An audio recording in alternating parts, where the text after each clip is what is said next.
Manjeshwar block ಪಂಚಾಯತ್ನ 13ನೇ ಪಂಚವಾರ್ಷಿಕ ಯೋಜನೆ ಹಾಗೂ 2019-20 ಕರಡು ಯೋಜನೆ ರೇಖೆಯನ್ನು ರೂಪೀಕರಿಸಿ ಸಭೆಯಲ್ಲಿ ಮಂಡಿಸಲಾಯಿತು.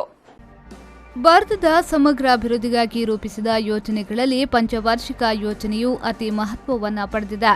ಮಂಜೇಶ್ವರ ಬ್ಲಾಕ್ ಪಂಚಾಯತ್ನ 7 ಗ್ರಾಮ ಪಂಚಾಯತ್ಗಳ ಸಮಗ್ರಾಭಿವೃದ್ಧಿ ಮತ್ತು ಪುರೋಗತಿಯನ್ನ ಲಕ್ಷ್ಯದಲ್ಲಿರಿಸಿ ಸದರಿ ವರ್ಷಕ್ಕೆ ಯೋಜನೆಗಳನ್ನು ಆವಿಷ್ಕರಿಸಲಾಗುವುದೆಂದು ಬ್ಲಾಕ್ ಪಂಚಾಯತ್ ಅಧ್ಯಕ್ಷರು ತಿಳಿಸಿದರು.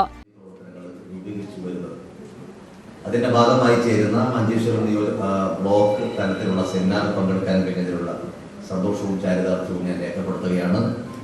സർക്കാർ പറയുന്നത് പുതിയ വർഷത്തെ പദ്ധതി പ്രളയാനന്തര കേരളം നിങ്ങൾ മനസ്സിൽ കാണണമെന്നുള്ളതാണ്.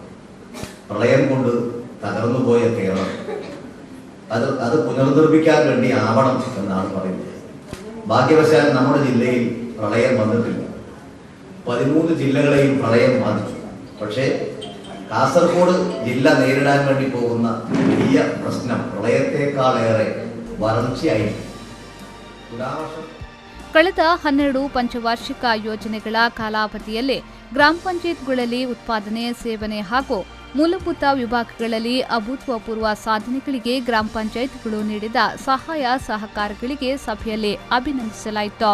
ಬ್ಲಾಕ್ ಪಂಚಾಯತ್ ಅಧ್ಯಕ್ಷ ಎಕೆಎಂ ಅಶ್ರಫ್ ಅವರ ಅಧ್ಯಕ್ಷತೆಯಲ್ಲಿ ನಡೆದ ಸಭೆಯಲ್ಲಿ ಪ್ಲಾನ್ ಕೋಆರ್ಡಿನೇಟರ್ ಪ್ರಶಾಂತ್ 2019-20 ಕರಡು ಪದ್ಧತಿ ರೇಖೆಯ ವರದಿಯನ್ನ ಮಂಡಿಸಿದ್ರು. ಸಭೆಯಲ್ಲಿ ಜಿಲ್ಲಾ ಪಂಚಾಯತ್ ಅಧ್ಯಕ್ಷ ಎಜಿಸಿ ಬಶೀರ್, ಮಮತಾ ದಿವಾಕರ್, ಗ್ರಾಮ ಪಂಚಾಯತ್ ಅಧ್ಯಕ್ಷರುಗಳಾದ ಶಾಹುಲ್ ಹಮೀದ್, ಅಬ್ದುಲ್ ಅಜೀಜ್ ಹಾಜಿ, ಸಂಶರ್ ಶುಕೂರ್ ಸೇರಿದಂತೆ ಹಲವಾರು ಮಂದಿ ಗಣ್ಯರು ಉಪಸ್ಥಿತರಿದ್ದರು. ರೆಹಮಾನುದ್ದಿ ಅವರ ವಿ4 ನ್ಯೂಸ್ 24/7 ಮಂಜೇಶ್ವರ.